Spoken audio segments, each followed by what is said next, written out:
Olá pessoal, eu sou Anderson, pesquisador da Fundação Juntos Podemos, e esse é mais um Giro pelo Mundo, sempre trazendo notícias nacionais e internacionais para você.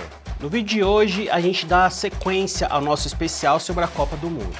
Agora vamos acompanhar como o Brasil saiu do trauma de 1950 e construiu uma trajetória que transformou no maior campeão da história das Copas. Se em 50 foi a grande ferida, o resto da história brasileira nas Copas foi a tentativa, e muitas vezes o sucesso, de responder essa dor em campo. Porque o Brasil não ficou preso ao trauma do maracanaço. A seleção teve que refazer o seu percurso e transformou o trauma em motivação. E é aí que a história fica ainda mais impressionante. Depois da maior frustração da sua relação com a Copa, a seleção construiu um caminho em que levaria a se tornar a maior campeã do mundo, com 5 títulos: 58, 62, 70, 90 e 2002. E a primeira grande resposta veio justamente em 1958, na Suécia. Foi ali que o Brasil deixou de ser apenas o país do futebol promissor para se tornar, de fato, a potência mundial. Aquela conquista não foi só um título, ela foi um marco histórico. Um momento em que o talento brasileiro ganhou o mundo e passou a ser admirado com respeito, encanto e até espanto. E esse time entrou para a eternidade porque reuniu nomes que pareciam feitos para aquele momento: Pelé, Garrincha, Didi e Zagallo. Pelé surgia ali como uma força da natureza. Muito jovem, com apenas 17 anos, ele ainda era praticamente um menino, mas já jogava com a coragem, a frieza e a genialidade de um veterano. Seu aparecimento na Copa de 58 foi o nascimento de uma lenda diante dos olhos do mundo. Não era só habilidade, era também carisma, improviso, inteligência, explosão, beleza no gesto, além de uma capacidade rara de decidir quando mais importava. Pelé não apenas apareceu naquela Copa, ele irrompeu na história e transformou o futebol para sempre. Mas aquela seleção era grande demais para ser resumida a um nome só. Garrincha era o caos em forma de drible. Quando pegava na bola, desmontava a lógica dos adversários, quebrava marcações, humilhava defesas, incendiava o jogo. Didi era a elegância e a inteligência no meio-campo, o jogador que pensava o jogo, dava ritmo, organizava a equipe e fazia a bola correr com classe. E Zagallo cumpriu um papel decisivo no equilíbrio do time, ajudando a recompor o fechamento dos espaços, garantindo que o brilho ofensivo tivesse uma sustentação coletiva. Na final, contra a anfitriã Suécia, o Brasil venceu por 5-2 e escreveu uma das páginas mais bonitas da história do esporte.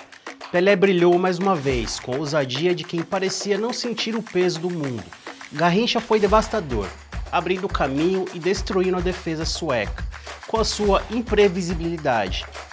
Didi comandou o coração do time com uma autoridade. E Zagallo apareceu como peça essencial, numa engrenagem que unia talento, disciplina e inteligência. Foi a vitória de uma seleção extraordinária, mas também de uma geração que ajudou a construir a identidade do futebol brasileiro. 4 anos depois, em 62, no Chile, veio o bicampeonato. E ele foi gigantesco, justamente porque confirmou que em 58 não tinha sido um mero acaso. Mesmo com os problemas físicos de Pelé ao longo daquele torneio, o Brasil mostrou a força de um elenco histórico. Garrincha assumiu o protagonismo de maneira arrebatadora, colocou a seleção nos ombros e fez uma campanha inesquecível. Zagallo, mais uma vez, foi importante na consistência tática e no funcionamento coletivo da equipe. E a presença de Pelé, mesmo limitada fisicamente, já era a de um símbolo mundial, de um jogador que havia mudado para sempre o tamanho do Brasil dentro do futebol. Nem toda a trajetória de campeão é feita só de glória, e a Copa de 66 mostrou isso de forma dura. Na Inglaterra, o Brasil caiu na fase de grupos, numa campanha marcada por desorganização, desgaste físico e pela violência em campo. Pelé, que já carregava o peso de ser o maior nome do futebol mundial, virou também alvo preferencial dos adversários e sofreu faltas brutais que simbolizaram o sofrimento daquela seleção. Foi um choque, um daqueles momentos em que até os gigantes parecem humanos. Mas o que em 66 parecia o fim de uma era, em 70 se transformou em renascimento.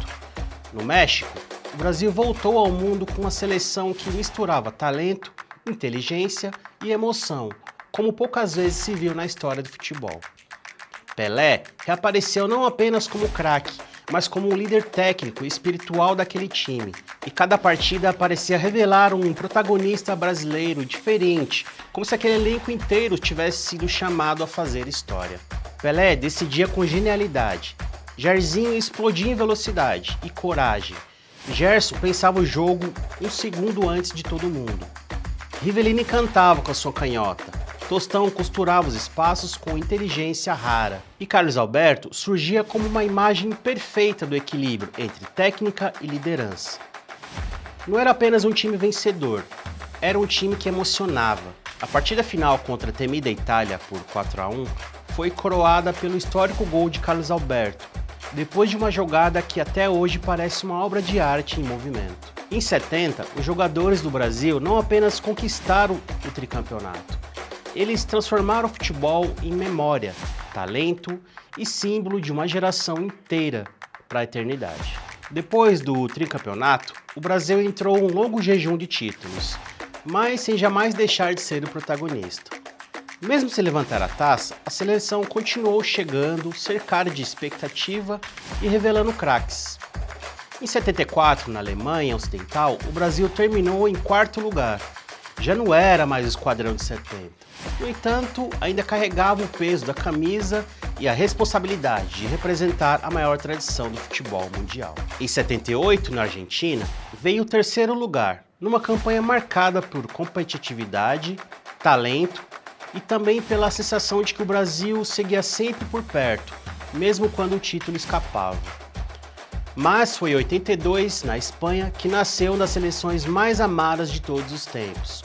Um time que talvez não tenha vencido a Copa, mas venceu o imaginário de gerações inteiras. Zico era o talento criador, o camisa 10 capaz de transformar qualquer lance em genialidade. Sócrates carregava elegância, inteligência e liderança, jogando com uma classe que parecia transcender o próprio campo. Falcão comandava o meio com imponência e precisão, enquanto Cerezo dava ritmo, dinamismo e equilíbrio a uma equipe que parecia jogar por inspiração. Aquela seleção de 82 não era apenas forte, ela encantava. Era um Brasil que entrava em campo como se o futebol pudesse ser ao mesmo tempo arte, liberdade e espetáculo. Cada troca de passes, cada avanço no ataque, cada lance de Zico, de Sócrates, Falcão e companhia alimentava a sensação de que se estava vendo ali algo raro. Por isso, mesmo sem o título, aquele time ficou marcado com a expressão máxima do chamado futebol arte. E foi justamente por isso que a derrota para a Itália por 3-2 se tornou uma das partidas mais dolorosas e inesquecíveis da história das Copas. Não foi só uma eliminação, foi um fim abrupto de um sonho, um golpe que machucou porque interrompeu não apenas uma campanha promissora, mas uma forma de jogar que parecia tocar fundo a alma do torcedor brasileiro. Em 86, no México, o Brasil já chegou diferente.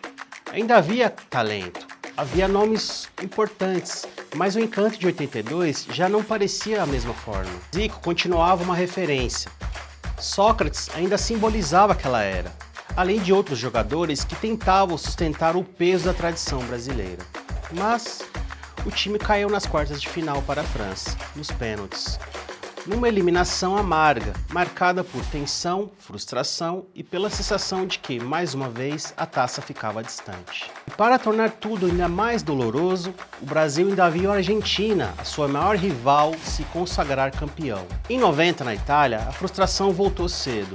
A seleção foi eliminada pela Argentina logo nas oitavas de final, e o jogo deixou a impressão de desperdício e de impotência, diante de um rival histórico. Era um período em que o Brasil seguia chegando às Copas, com status de favorito, cercado por expectativas, prestígio e talento. Novos nomes surgiam, novas promessas enchiam o torcedor de esperança, e a camisa amarela continuava impondo respeito ao mundo.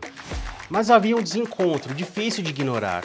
O Brasil produzia craques, revelava gerações talentosas e mantinha viva a sua força simbólica, mas não conseguia transformar tudo isso em título.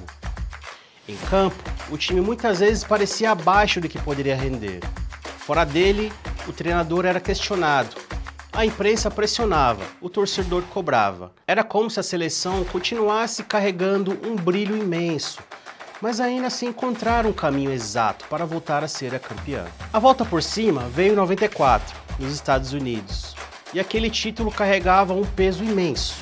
Depois de 24 anos sem conquistar uma Copa do Mundo, o Brasil finalmente voltava ao topo. E era mais que uma taça.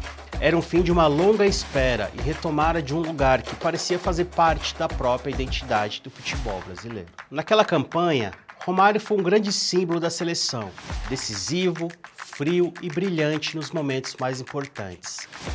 Ele chamou a responsabilidade para si e se tornou o rosto daquele título. Ao lado dele, outro craque, Bebeto, também teve ali um papel fundamental, formando uma dupla de ataque que marcou a trajetória do time.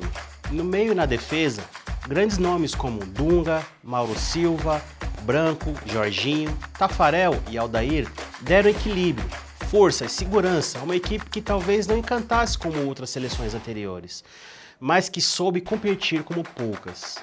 A final contra a Itália terminou empatada e foi decidida nos pênaltis, pela primeira vez na história das Copas. Foi ali, no Rose Bowl, que o Brasil alcançou o tetracampeonato. Naquele dia, Tafarel cresceu como herói, a tensão tomou conta do mundo e o futebol brasileiro voltou a respirar como campeão. Em 2002 veio mais um título histórico. Na Copa disputada na Coreia do Sul e no Japão, o Brasil conquistou o pentacampeonato, com uma campanha perfeita.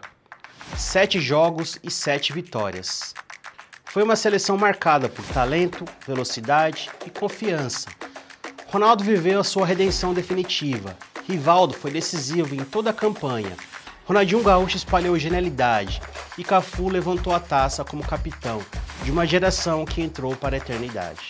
Depois do pentacampeonato, o Brasil continuou chegando a todas as Copas, cercado de expectativas, como sempre acontece com uma seleção que carrega a maior história do futebol mundial. A cada novo torneio surgiam novos craques, novas esperanças e a sensação de que o país poderia voltar ao topo a qualquer momento. Em 2006, na Alemanha, o time que reunia nomes como Ronaldinho, Kaká, Ronaldo e Adriano acabou caindo nas quartas de final para a França. Em 2010, na África do Sul, uma seleção mais equilibrada, a eliminação veio diante da Holanda. Na Copa seguinte, em 2010, na África do Sul, veio uma seleção mais equilibrada.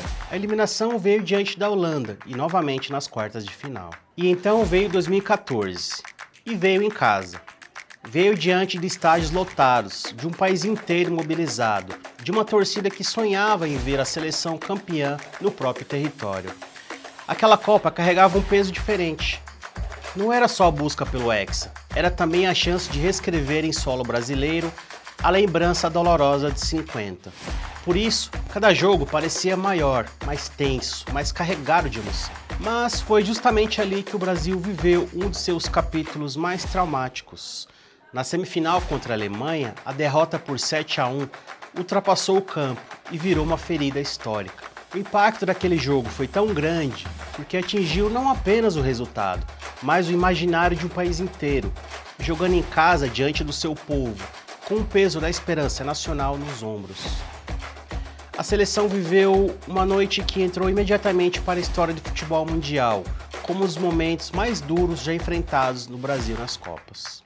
Na Rússia, em 2018, a queda veio outra vez nas quartas de final contra a Bélgica. E em 2022, no Catar, quando a torcida voltou a acreditar fortemente em nomes como Neymar, Vinícius Júnior e Casemiro e Alisson, a eliminação para a Croácia nos pênaltis trouxe ainda mais uma frustração profunda. Era uma geração talentosa, que viu o sonho escapar antes da semifinal. E agora, a história segue aberta para 2026, depois de tantas glórias, dores, encontros e frustrações, o Brasil chega mais uma vez cercado de esperança, pressão e expectativa. A seleção brasileira permanece com uma camisa muito pesada, histórica no futebol mundial. A cada nova geração entra em campo carregado não apenas talento, mas também o desafio de dialogar com o passado gigantesco. A perspectiva agora é justamente essa, a chance de transformar a promessa em conquista, de fazer uma nova geração escrever o próprio capítulo, de recolocar o Brasil outra vez no lugar onde tantas vezes já estava, ou seja, no centro do mundo. No fim, a história do Brasil nas Copas nos mostra uma coisa muito clara. A seleção não virou gigante só porque venceu. Ela virou gigante porque soube responder. Respondeu ao trauma de 50, com o título de 58. Confirmou a sua força com o bicampeonato de 62. Encantou o mundo em 1970 e voltou ao topo em 94. E alcançou o Penta em 2002, consolidando um lugar onde nenhum país conseguiu ocupar. E foi assim que o Brasil deixou de ser apenas uma seleção tradicional para transformar no maior campeão da história das Copas do Mundo. Mas essa trajetória não explica tudo sozinha. Porque a Copa não marcou apenas o Brasil pelos títulos, pelos craques e pelas campanhas históricas. Ela marcou também pela forma como entrou na vida das pessoas, no álbum de figurinhas, na camisa amarela, na rua pintada, na memória de famílias e no jeito como o país aprendeu a viver o torneio como um ritual coletivo. No próximo vídeo, a gente sai do campo e olha justamente para isso: o legado popular da Copa do Mundo, da cultura das figurinhas à Copa de 2014 no Brasil, para entendermos como o torneio virou mais do que futebol. Se você está curtindo esse especial de Copa do Mundo, se inscreve no canal da Fundação Juntos Podemos.